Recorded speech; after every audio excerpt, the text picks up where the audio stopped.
بسم اللہ الرحمن الرحیم۔ السلام علیکم۔ آج میں آپ کو ایک ایسی غیر مسلم خاتون کی کہانی سناؤں گی جو کہ اپنی زندگی سے بیزار تھی اور اپنی زندگی کو ختم کرنے کے بارے میں سوچ رہی تھی، لیکن اللہ تعالیٰ نے اس کو عین موقع پر ایسی ہدایت دی کہ اس کو اپنی زندگی کا مقصد مل گیا۔ کہانی نیدرلینڈ کے کیپٹل ایمسٹرڈیم کی ہے۔ ہر جمعے کو نماز سے فارغ ہونے کے بعد مسجد کے امام صاحب اور ان کا ایک 11 سالہ بیٹا ایمسٹرڈیم کی گلیوں میں نکل پڑتے اور لوگوں کے درمیان الطریق الی الجنہ نامی کتابچہ تقسیم کرتے پھرتے۔ یہ معمول چلتا رہا یہاں تک کہ ایک جمعے کو مطلع ابرآلود ہو گیا۔ موسلادھار بارش ہونے لگی اور کڑاکے کی ٹھنڈ پڑ گئی۔ بچے نے بہت سارے کپڑے زیب تن کر لیے تاکہ اسے سردی کا احساس نہ ہو سکے، اور اپنے والد سے گویا ہوا، ابا جان چلے میں تیار ہوں۔ باپ نے کہا، بیٹا کہاں کی تیاری ہے؟ بیٹے نے جواب دیا، ابا جان کتابچوں کی تقسیم کاری کا وقت ہو گیا ہے۔ باپ نے کہا، بیٹا آج موسم کافی ٹھنڈا ہے، بارش بھی ہو رہی ہے، آج موقوف کرتے ہیں۔ یہ سن کر بیٹے نے حیران کر دینے والا جواب دیا اور کہا، ابا جان بہت سارے لوگ تو دوزخ کی طرف بڑھ رہے ہیں۔ باپ نے کہا، بیٹا اس موسم میں نکلنا ٹھیک نہیں۔ بچے نے کہا، اچھا ابا جان ایسا کرے کہ مجھے اجازت دیں، میں اکیلا ہی چلا جاتا ہوں۔ باپ نے کچھ تردد کے بعد کہا، اچھا ٹھیک ہے، احتیاط سے جاؤ۔ 11 سال کا یہ بچہ وفور جذبات سے لبریز باپ کو شکریہ کہتے ہوئے نکل پڑا۔ اس عمر کے بچے عموماً لڑکپن کی ہر بستیاں لوٹتے ہیں، لیکن یہ ننھی سی نوحیز کلی آفاقی ذہنیت کا شاہکار تھا۔ راستے پر بھیگتے بھاگتے لوگوں سے ملتا رہا اور کتابچے تقسیم کرتا رہا۔ قریب 2 گھنٹے بارش میں بھیگنے کے بعد اس کے پاس صرف آخری کتابچہ باقی رہ گیا۔ اس نے ادھر ادھر نظر دوڑائی لیکن اس کو کوئی نظر نہ آیا۔ جب بارش اور ٹھنڈ کے سبب شہر خاموشہ میں کوئی راہی دکھائی نہ دیا تو قریب کے ایک چھوٹے سے گھر کی طرف بڑھا اور سوچا کوئی نہ کوئی تو ہوگا، آخری کتابچہ اسے دے دوں۔ وہ دروازے کے پاس پہنچا اور اس کو کھٹکھٹانا شروع کر دیا، لیکن اس کو کوئی آواز نہ آئی۔ وہ برابر دروازہ کھٹکھٹاتا جا رہا تھا، جانے اس کے دل میں کیا آیا کہ وہ وہاں سے جانے کا نام نہیں لے رہا تھا، اور اب کی بار دروازہ قوت کے ساتھ کھٹکھٹایا۔ کچھ لمحے بیت جانے کے بعد ایک عمر رسیدہ خاتون دروازے پر آئی، جس کے چہرے پر حزن و افسردگی کے آثار نمایاں تھے۔ بولی، بیٹے کیا کام ہے؟ ننھا سا بچہ مسکراتے لبوں اور روشن نگاہوں کے ڈورے جھکا کر بولا، محترمہ زحمت دینے کے لیے معذرت خواہ ہوں، دراصل آپ کو یہ بتانے آیا ہوں کہ اللہ تعالیٰ آپ سے بے حد پیار کرتا ہے اور اس نے مجھے آپ کے پاس بھیجا ہے۔ یہ آخری کتابچہ آپ کو ہدیہ کرنے آیا ہوں۔ یہ کتابچہ آپ کو اللہ تعالیٰ کے بارے میں کچھ پیغامات دے گا اور خلق اور مخلوق کی حقانیت کو واضح کر دے گا۔ خاتون نے کتابچہ لیا اور شکریہ کہتے ہوئے واپس اندر چلی گئی۔ بچہ بھی گھر لوٹ آیا۔ اگلے ہفتے جمعے کا خطبہ ختم ہونے کے بعد وہ بزرگ خاتون کھڑی ہوئی اور پورے مجمع سے مخاطب ہو کر کہا، میرا یہاں کوئی جاننے والا نہیں ہے اور نہ ہی اس سے پہلے یہاں آنے کا کبھی اتفاق ہوا ہے۔ گزشتہ جمعے کو میں مسلمان نہیں تھی اور نہ ہی میں نے کبھی مسلمان ہونے کا خیال دل میں لایا تھا۔ کچھ ماہ پہلے میرے شوہر کا انتقال ہو گیا اور وہ مجھے تنہا چھوڑ کر چلا گیا۔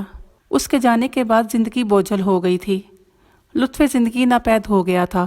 گزشتہ جمعہ جب زوروں کی بارش ہو رہی تھی تو میں نے ارادہ کر لیا تھا کہ خودکشی کر کے غم زندگی سے چھٹکارا حاصل کر لوں، کیونکہ مجھے جینے کی کوئی وجہ نظر نہیں آ رہی تھی۔ لہٰذا میں نے اوپر کے کمرے میں جا کر رسی اور کرسی کے سہارے جان دینے کی ٹھان لی تھی۔ بس شاید کچھ لمحات کی دیر ہی تھی کہ یہ جست حاکی کف سے انصری سے پرواز کر جاتی کہ یکایک میں نے دروازے کی کھڑکھڑاہٹ سنی۔ میں نے کچھ دیر توقف کیا، سوچا کہ جو ہوگا کچھ دیر میں خود ہی چلا جائے گا، لیکن مسلسل دروازے کی کھڑکھڑاہٹ نے مجھے گلے سے پھندا نکالنے پر مجبور کر دیا۔ میں سوچ رہی تھی کہ آخر کون ہے جو ایسے پرخطر موسم میں میرے دروازے پر دستک دے رہا ہے، وہ بھی مسلسل۔ بالآخر میں نیچے آ گئی۔ دروازہ جو کھولا تو ایک ننھی سی جان کا بھیگتا ہوا وجود میری نگاہوں کے سامنے زیر لب مسکرا رہا تھا۔